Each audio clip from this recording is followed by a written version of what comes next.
What is 30A? 30A Bharat के संविधान में एक ऐसी धारा है,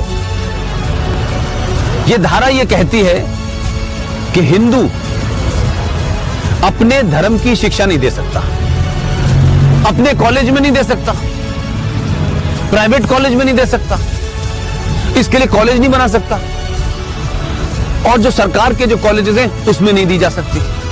लेकिन एक धारा है 30, वो 30 धारा मुसलमानों को इस बात की इजाजत देती है कि वो अपनी मजहब की शिक्षा के लिए कॉलेज खोल सकते हैं, वो मदरसे चला सकते हैं, क्रिश्चियन अपने मदरसे चला सकते हैं, स्कूल इंस्टीट्यूशन चला सकते हैं जहां वो अपने मजहब की शिक्षा दे सकते हैं। मेरा सवाल यह है, क्या संविधान के निर्माताओं को इस बात का बोध नहीं था कि सिन्नी जी, अगर आप अपने धर्म की शिक्षा आपको नहीं मिलेगी तो आप में संस्कार कहां से आएंगे, आप में फेथ कहां से आएगा, आप वेद क्या हैं, पुराण क्या है, कैसे जानेंगे अगर आपसे कहा जाए आपको यह नहीं पढ़ना है।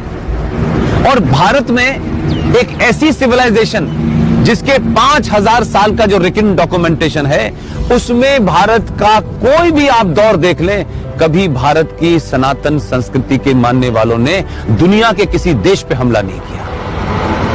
यह शब्द बलात्कार हमारी संस्कृति का हिस्सा नहीं था। ये घूंघट इसलिए नहीं था कि हमारे यहां था, हमको गलत नैरेटिव दिया क्या। ये भारत के अंदर जब मुगल शासक आए, उनका एक ही एजेंडा था कि जितने गैर मुस्लिम औरतें हैं उनका रेप करके उनकी नस्लों को सुधारना है। ये बलात्कार शब्द हमारे साहित्य का हिस्सा नहीं था, ये तलाक शब्द हमारे साहित्य का हिस्सा नहीं था। हमारी परंपरा और संस्कृति में 7 फेरे जीवन भर के लिए जाते हैं। इस्लाम में शादी is a contract between 2 people, it's a business. आपने शादी मुझसे की और शादी करने के कुछ दिन के बाद आपको लगा कि मैं रहना नहीं चाहती, तो बिजनेस कॉन्ट्रैक्ट है, आपने कॉन्ट्रैक्ट कैंसिल कर दिया।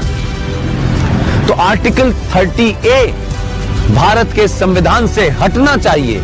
इस देश के 90 से 95 करोड़ हिंदुओं को उनका शास्त्र क्या कहता है, उनका वेद क्या कहता है, इसकी शिक्षा की इजाजत देनी चाहिए। और मंदिरों के ऊपर जो हिंदू पैसा चढ़ाते हैं, यह भी एक लॉ है जो नहीं पता देश को। भारत के जितने भी मंदिर हैं उस पे जो पैसा चढ़ता है वो सरकार के खजाने में चला जाता है।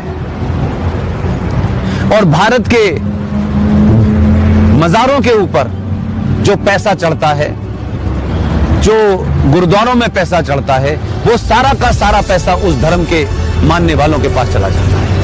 सिर्फ भारत के हिंदुओं का पैसा जो आप अयप्पा पे चढ़ाती हैं, जो महाकाल पे चढ़ाती हैं, जो वैष्णो देवी पे चढ़ाती हैं, वो पैसा सरकार ले लेती है।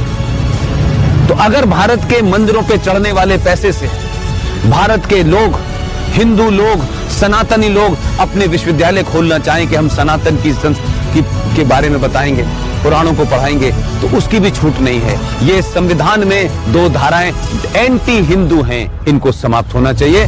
और मैंने कल भी घोषणा की है कि अगले 2 साल में इसके खिलाफ भी मैं